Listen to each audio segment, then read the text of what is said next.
তো আমার বন্ধুরা তোমরা কেমন আছো? তো আশা করি ভালোই আছো। তো সকল আমার ইউটিউব চ্যানেলের যত প্রেমিলি আছে সবাইকে আমার তরফ থেকে ভালোবাসা রইলো। তো আমি আজকে অনেক দিন ভিডিও দিতে আসি না, তো আশা করি যারা আমার প্রেমিলি আছো তারা আমার এই ভিডিওটা পুরাটা দেখবা।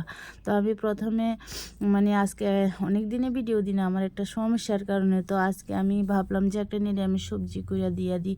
তো আজকে আমি একটা নিরামিষ সবজি করতে আসি, পাঁচমিশালি তরকারি দিয়া। পাঁচমিশালির থেকে অনেক বেশি করে শীতের দিনে তো অনেক সবজি থাকে ঘরে, তো সব দিয়ে একটা বেশি পরিমাণে সবজি করে লাইতে আসি। তো ওইটা রুটি দিয়েও খাওয়া যাবে, ভাতের সাথেও খাওয়া যাবে। তো প্রথমে আমি সবজিটারে কাইটটা ধুয়ে টুয়ে ফ্রেশ করে আনছি, আইনে হালকা তেল দিয়া তো আমি সবজিটা দিয়া মজায় নিতে আসি, মজায় সিদ্ধ করে নিতে আসি। নিয়ে দেখো এরপরে দি হলদি লবণ স্বাদ মতন লবণ আর জিরা ধনিয়া আদা বাটা সব কিছু দিয়া এরপরে ঢাক্কা দিছি। ঢাক্কা এরপরে সুন্দর করে লাইরা সাইরা দিতে আসি। তো স্বাদ মতন লবণ দিবা, সবজি আনতে যে লবণ দিয়া করতে হবে, যে দূর করো। তো আমি আমার স্টাইলে রান্না করতে আসি। তো দেখো লাইরা চাইরা সুন্দর করে সব মশলা দিয়ে নামায়া নিছি।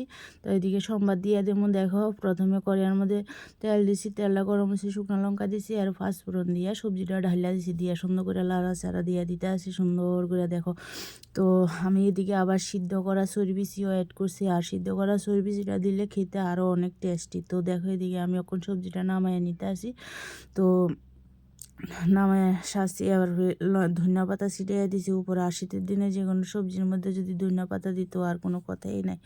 তো দেখো সুন্দর করে ধনিয়া পাতা দিয়ে একবারে লাইরা সাইরা সুন্দর করে একদম সফট সফট করে লাইতে আসি। আর এটা রুটির সাথেও খেতে পারবে, আর যদি মনে করো ভাতের সাথে খাইবে এও খেতে পারবে, অনেকে টেস্টে। তো তোমরা বাড়িতে করে খাইবা।